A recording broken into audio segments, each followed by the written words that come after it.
Well, hello everyone. You must be very, very sad that I'm not at school today. So what I thought I would do today for your lesson is go over how I would attempt those two scary paragraphs that you had to deal with, that you had to answer.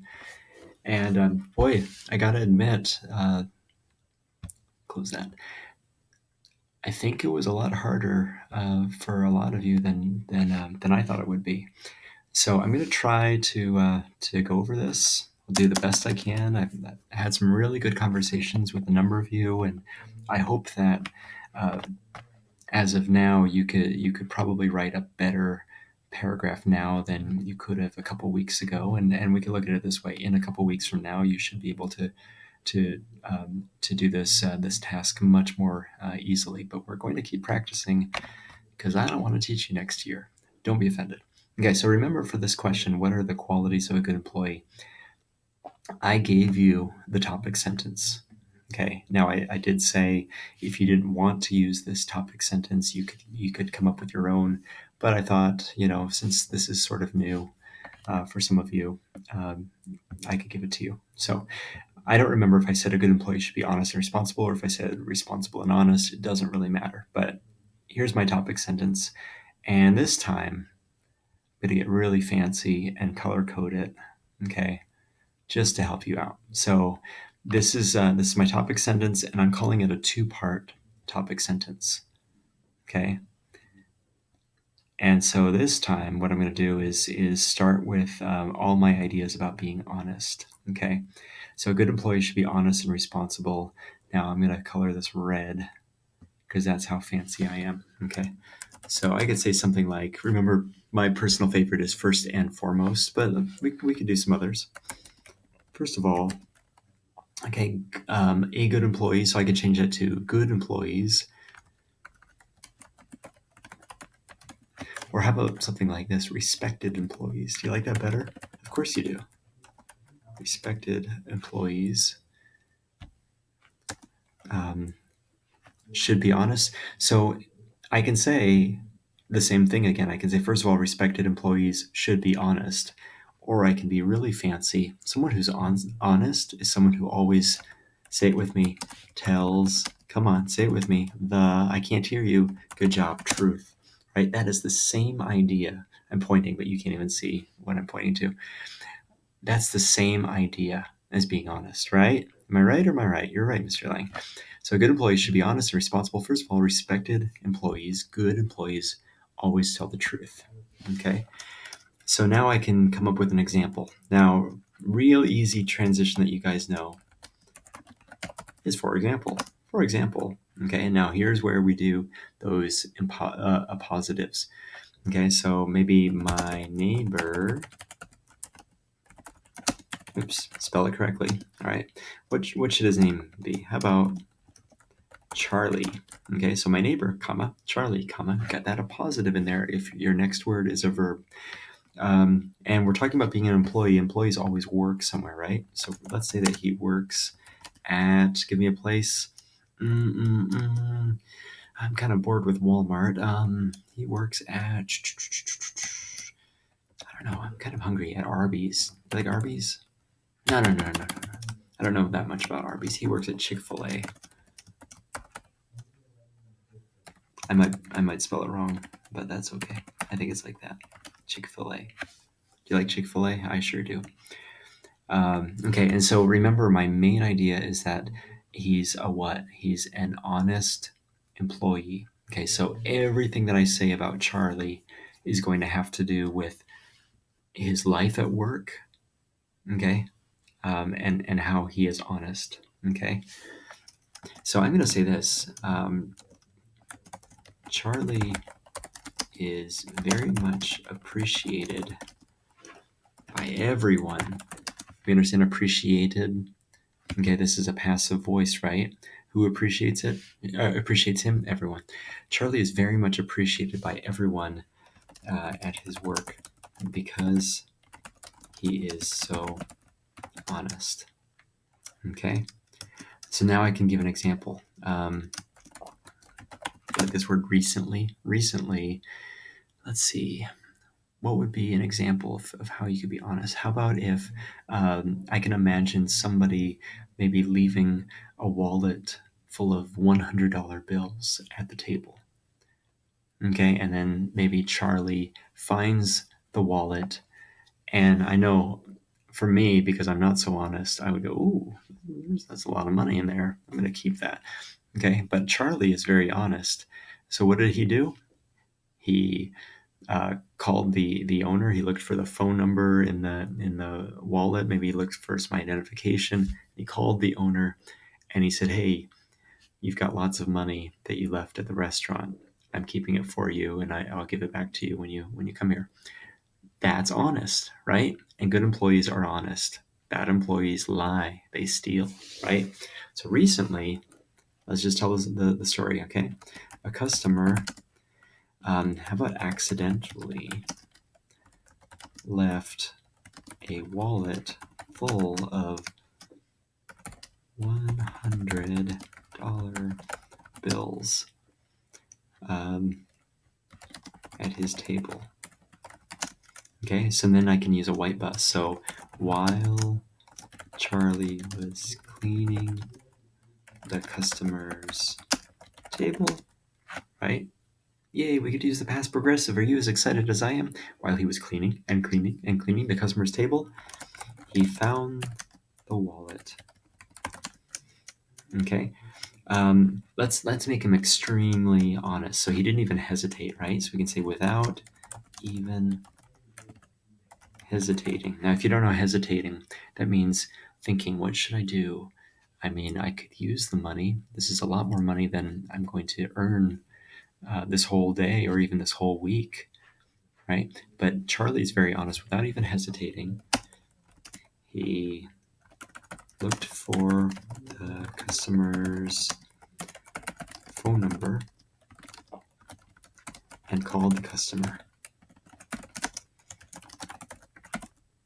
The customer was, now do you know this word? We know excited, right? But how about ecstatic that Charlie called him to let him know that he had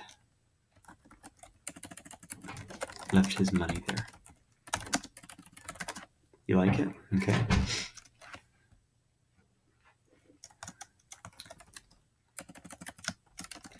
He had worried, or he had been worried, right? We could say he had worried too. Either one is fine. He had been worried that he would never see the money again. Now this might be a little bit confusing, right? Because we have a lot of he's, right? And so someone who's not paying attention might think, who is he? Charlie? No. So, uh-oh, what did I do? There we go. The customer, oops, spell that correctly, please. The customer had been worried that he would never see the money again. But thanks to Charlie, all of the money was recovered. Okay, so who should talk, Charlie or the customer? I agree with you if you said the customer. Okay. Okay, I am. Do you think he's grateful and thankful? Of course he is. I am grateful. I'm thankful for Charlie. He didn't steal my money, or he didn't keep my money. Okay. He could have kept it. Let's put a fanboy there, because we love fanboys, and I would never have known about it. Okay. Do you think this customer will return to Chick-fil-A? Oh, absolutely he will. I will definitely return to Chick-fil-A again because of honest. See, there's that idea about being honest again. Employees like Charlie. Okay, End quote. Now I want you to notice something, okay? Because I noticed a lot of students were getting confused. When someone says something after we're like said or explains or stated, you're gonna have a comma, a quotation mark, and then you're gonna have a capital letter. Now the word I is always capitalized. I was a little bit shocked by how many people didn't know that you capitalize I 100% of the time, so you need to do that. Okay. All right, let's keep going. So I think we're done talking about being honest. So now let's talk about being what? Responsible. So I can say something like this. In fact, I'm going to change the color now because guess what? We're going to talk about being responsible. So I can say, here's a nice one. Oops, that's bold. There we go. Besides being honest, comma, right? So now we're telling the reader, hey, reader, take me by the hand. We're not going to talk about being honest anymore. Okay. A good employee is also responsible. Okay. Now, something that you can do if you want, okay, is explain what that means. So a nice phrase to know is this: in other words, okay, excellent, oops, how about excellent employees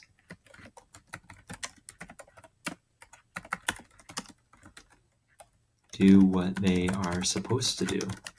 You like that? I don't like it, Mr. Laing. I love it. Okay. Now, this is where I come up with another fake story. Okay. Are you ready?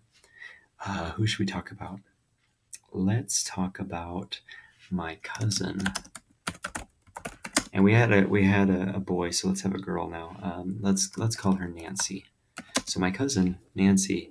Okay. And remember, we're talking about not being a student, not being a responsible student, but being a responsible employee, right?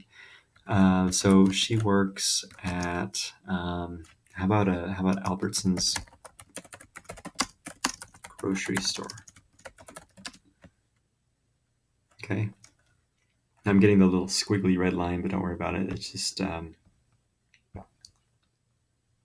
maybe it doesn't have the apostrophe. I don't know. I don't think that really matters so much. Okay, so my cousin Nancy works at Albertsons grocery store. Here, let's put a fanboy.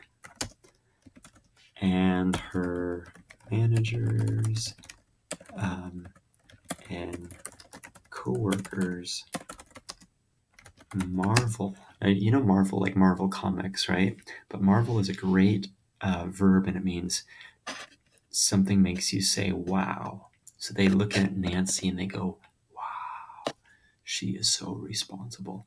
So they marvel at how responsible she is. Okay, so what would a responsible person do at a grocery store? Well, I would imagine that if a customer spills something in the aisle, maybe drops a jar of pickles or something, a responsible employee will clean it up. An irresponsible employee will pretend not to see it and maybe walk somewhere else. Okay? So let's just use that as an example. So I already said for example. So another way to talk about an example is using this phrase, for instance. Uh-oh. There, you didn't see that. Okay. For instance, what can we say? Oops. If a customer accidentally, we actually say it this way, accidentally, but accidentally, I said it that way because we're spelling it, spills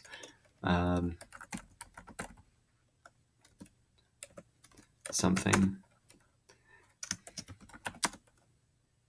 Nancy will immediately, that means quickly, she won't even think about it, will immediately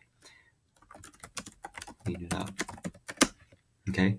If you're responsible, you're always on time, right? So Nancy isn't 5 or 10 or 20 minutes late for work, right? She's always on time. Okay, so we can talk about that too. So we can say Nancy's coworkers. Do we know this word coworkers? It looks like cow-workers, but we're going to say coworkers love working with her because she is always on time. She always, oops, looks like I'm writing a whole sentence, so I need a comma there, huh? Another fanboy. And she always does more than she has to do. Right? Don't you love people that the expression that we have is they take initiative? They say, oh, there's something that needs to be done, and they do it. She looks around and sees what needs to be done, and she does it. Okay? So what needs to be done, right? This is the passive voice, right? So someone needs to do something. She looks at what needs to be done, and she does it. She doesn't wait around for someone else. In fact, I can say that. That's a pretty good sentence, Mr. Laing. Thank you. She does not wait around for someone else to do things.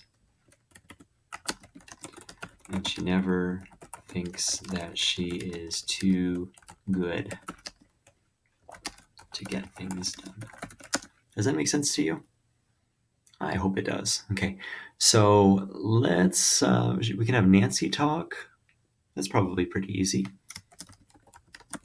Nancy says, now I think responsible people like Nancy are probably very thankful people. They realize, hey, I have a job, and maybe someone else could have had this job, but I have this job, and I'm so thankful that I have this job. Okay, so Nancy says, or we've already said says, right? Or we said, right? Nancy claims, that's a nice word, right? I work hard every day because I am thankful to have my job.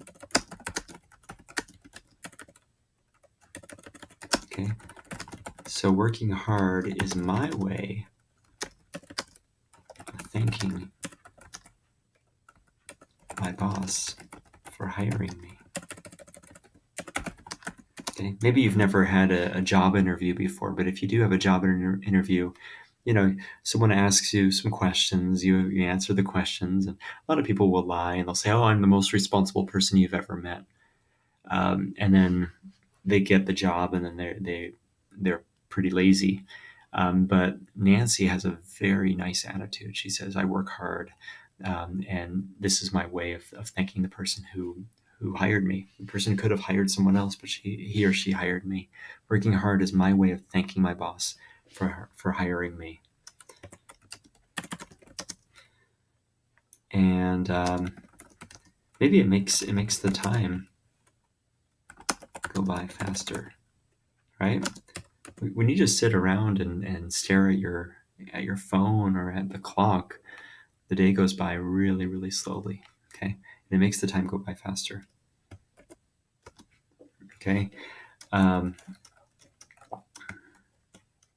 So I think that's probably all we need to say about Nancy. Is there anything else we can say? So let's see.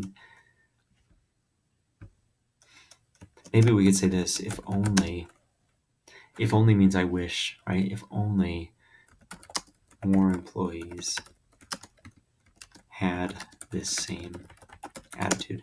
So you'll notice that I use the verb to, I use the past tense.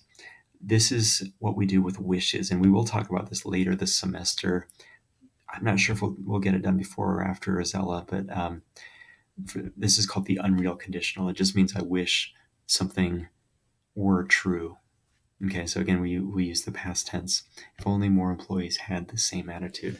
Okay, so now what I'm going to do is my my conclusion sentence. So I'm going to color this one black as well. So it kind of works just like the introduction sentence, right? Or the topic sentence, I mean.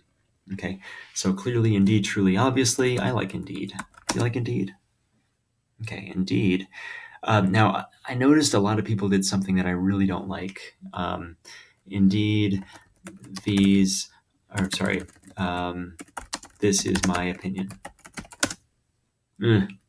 Not so great. Or, indeed, employees should be like that. Like what? Don't make me reread it again. I already forgot what the first idea was. Okay.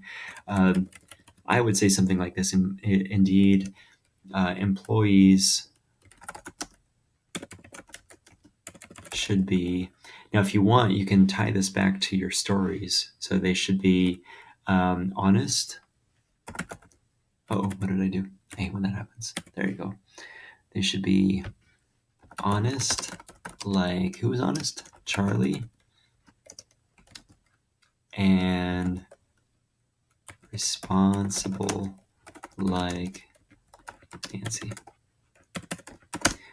We don't want to give new ideas. We just want to keep these ideas here. Okay, so honest, and that was, I'm going to color that one red. Responsible, I'm going to color that one blue. Oh, come on, there we go. And that is it. Okay, hope you learned something from this video. And I'm going to say goodbye for now.